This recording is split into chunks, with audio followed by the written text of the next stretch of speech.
Welcome to World History Notes, where I read from the book I wrote to teach homeschoolers. A Bible Believer Looks at World History. You can find it on lulu.com, amazon.com, or at the Bible Baptist Bookstore, or just follow me here. Today we're going to talk about Carthage. The Phoenician colony of Carthage ruled the Western Mediterranean, enriched by the mines of Spain and a vast trade network. Around 813 BC, some colonists built their homes on a promontory 10 miles northwest of the present day city of Tunis. Tradition has the founding of the city performed by Elissa or Dido, daughter of the king of Tyre, Tyre. Her husband having been slain by her brother, she led the colonists to Africa. Her settlement was named Carthage, New Town. The Greeks called it Carchedon. The Romans called it Carthago. The Latins gave the name Africa to the region around Carthage, and like the Greeks, called the native population Paeani or Phoenicians. The sieges of Tyre by Shalmaneser, Nebuchadnezzar, and Alexander drove many wealthy Tyrians to Carthage. The Carthaginians were distinctly Canaanite in their culture and religion, displaying all of the grossly immoral traits that God said he hated in Leviticus chapter 18. They worshiped both Baal Moloch or Molech and Astarte or Ashtoreth Ishtar, and developed corresponding deities named Baal Hammon and Tanith. Even Dido, I'm going to call her Dido, the legendary founder of the city, was worshipped. Living children were sacrificed, or, as the Bible says, passed through the fire to Molech, as many as 300 in a day, according to Durant. They were placed on the outstretched arms of the idol and rolled into the fire beneath, the infants' cries drowned out by trumpets and cymbals. Their mothers were required to look on without showing emotion or even a tear, lest they be accused of impiety. Durant says, and lose the credit due from them from their God. That's what he says about he's quoting earlier Greek historians. No class was spared this evil, and it is said by Diodorus, the Greek historian, that when Agathocles of Syracuse besieged Carthage, that 200 upper-class infants were sacrificed in one day to save the city. When the Romans destroyed the city, they left nothing for us to examine, neither architecture, written records, nor much pottery. Their hatred of Carthage was so intense, so we have only the testimony of others to base our history upon. Carthage and Rome started out as friends, if not allies. A 508 BC treaty recognized Roman authority over the area of Latium as long as Rome didn't sail west of Carthage or land in Sardinia or Libya, except to fix a ship or get food. Carthaginian naval crews had a habit of drowning any foreign sailors they found between Sardinia and Gibraltar, according to one Greek geographer.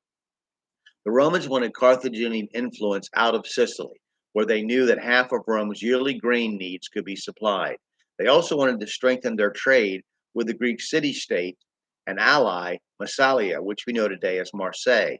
They found their excuse for war in 264 BC, known in modern history as a casus belli, when a group of mercenary pirates known as Mamertines, or men of Mars, the god of war, who was actually a derivative of the Canaanite Baal, appealed to Rome for help against Carthage after Carthage had delivered them from the dictator of Syracuse, Hiero II.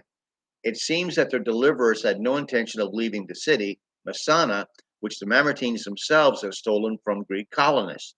Rome decided to drive Carthage from Sicily, with Consul Regulus leading the charge. The Romans won a great naval battle off Ecnomus, the greatest naval battle of the ancient world, in 256. Then they tried to attack Carthage without proper planning, and Regulus was taken prisoner.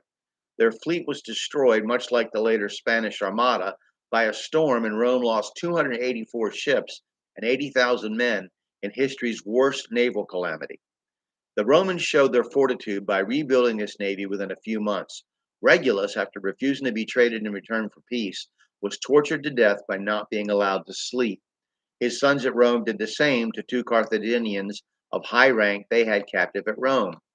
I'm going to continue about Carthage. We'll finish that section today. Hamilcar was the name of the most famous and successful Carthaginian general of this war, but he did manage to lose Sicily. Rome was simply better prepared for war and was always preparing for war. Hamilcar, in spite of being considered to be brilliant, lost Sardinia and Corsica as well, and then had to deal with an uprising of unpaid mercenaries that threatened to destroy Carthage. This he did ruthlessly. Having lost Spain, he and his sons, Hasdrubal, Hannibal, and Mago, reconquered it. Hamilcar died leading a charge against a Spanish tribe loyal to Rome in 229 BC. Hasdrubal was assassinated in 221. At that point, Hannibal was elected leader by the army at the age of 26. His father had made him swear at the altar of Baal that he would revenge his country against Rome when he was 9 years old. He didn't forget his oath. Rome did little to prevent the reconquest of Spain due to internal strife. Its expansion into the Adriatic Sea towards Greece, with its eliminating of the pirates who commanded it, and a war with Gaul. Rome had made a treaty with Hasdrubal to quiet the struggle with Carthage and Spain, and also made treaties with former Greek colonies there. In 225, a Gallic army attacked Rome and was defeated with great loss at Telamon. All the Gallic tribes were now ready to march on Rome. Hannibal saw this as a time to invade the Roman peninsula with angry Gauls as his allies against Rome. Hannibal, who had spent 19 of his 28 years in military camp, was a hardened soldier and experienced leader by now, loved by his soldiers. He was a ruthless enemy, but often very chivalrous, who won his battle more with brains than with the lives of his soldiers, and utilized such things as behind the lines espionage very well. The Second Punic War started with Rome breaking its treaty with Carthage, and Hannibal proceeded, after subduing a Roman inspired rebellion in one of the cities under his control. Hannibal proceeded to march toward Rome. He had to fight his way to the Rhone River, Rhone, with major battles being a regular occurrence. He led his troops toward Vienna, today's Vienne, and then in one of the most amazing feats of military history, across the Alps, complete with cavalry and elephants. It took him 17 days to do it, and by the time he arrived in the Italian peninsula, he had only half the force he started out with from New Carthage in Spain. Defeating several Roman armies, he ravaged the Italian peninsula for years. The Romans suffered a disastrous defeat at Cannae, but time, lack of resources and supplies, and lack of help from Spain, due to Rome keeping any reinforcements pinned down by fighting, eventually wore him down. The Romans had Scipio Africanus, who had been successful in Spain, attack Carthage itself, which required Hannibal to return to defend his homeland. Hannibal was conclusively defeated at the Battle of Zama. Hannibal eventually fled to Antioch and Syria and committed suicide rather than be captured. Rome now ruled the wealthy mines of Spain, and the western Mediterranean Sea was hers.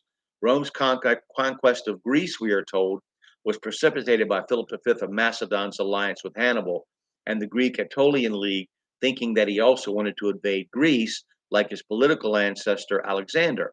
This is a subject we will discuss more. In the next section on Greece. Greece was subdued by Rome completely by 146 BC, and it ceased to be a political entity on its own for 2,000 years. After a conflict between Numidia and Africa and a much weakened Carthage, Rome, allied with the former, at Numidia, destroyed Carthage, leveling the city to the ground. Although Carthage lasted for 3 years in a brutal siege, it could not resist the might of Rome. Carthage ceased to exist as a city. The Roman battle cry of Delenda es Carthago, or Carthage must be destroyed, was finally fulfilled. The destruction of Carthage and the Greek city of Corinth in 146 BC were two of the most brutal massacres of ancient history. At this point, Rome is complete master of the Mediterranean Sea. Now, next, we're going to do a little timeline we'll talk about notable early Romans and then a timeline of Roman history. And I thank you for watching. Take care.